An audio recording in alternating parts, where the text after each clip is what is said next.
vlak, protože jsem rebel, vole.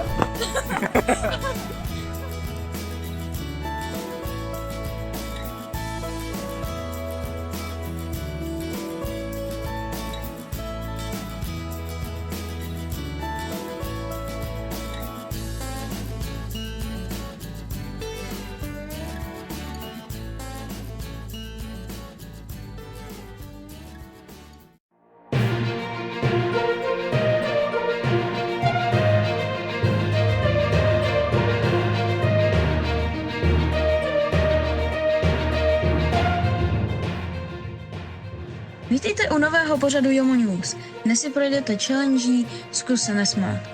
Zahráme si hru Najdi 5 rozdílů a nakonec uvidíte naši první placenou propagaci od našich kamarádů ze Sázavy.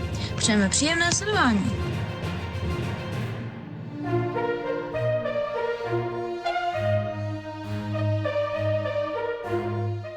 Ale víš to, že tuleni hodně se smějou?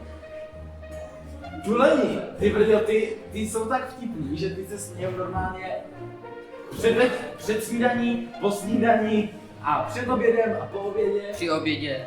Při obědě, až jim to zaskočí. Až jim to zaskočí.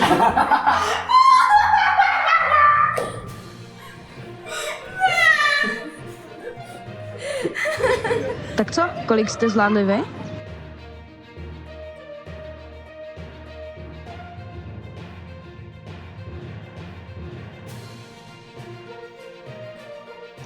Našli jste je všechny?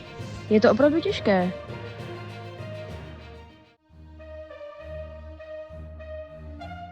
Dámy a páni, krásný multifunkční vozík.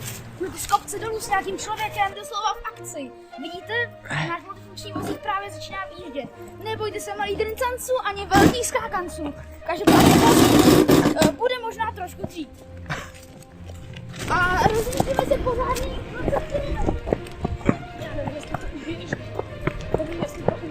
To nevadí, když tak to pustí.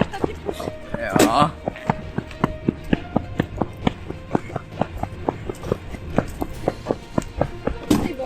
Násilnosti scény vám raději promítneme následující dokument o langustách.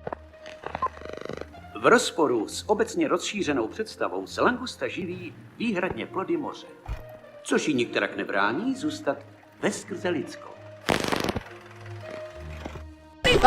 Sorry!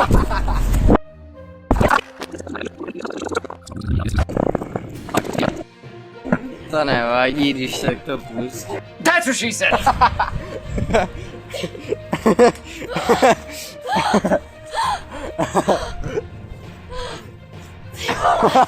Ty vole! V pořádku. Yeah, boy. A nebo nahoru s materiálem. Tak když máte dobrého dělníka, který pořádně maká a zabírá, pak je to dokonalé.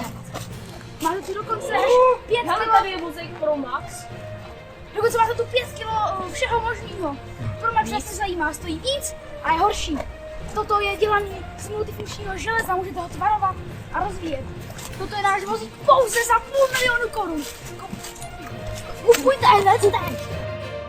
Děkujeme, že jste dnes naše zprávy dokoukali až do konce a u dalšího dílu zase nashledanou. Ahoj!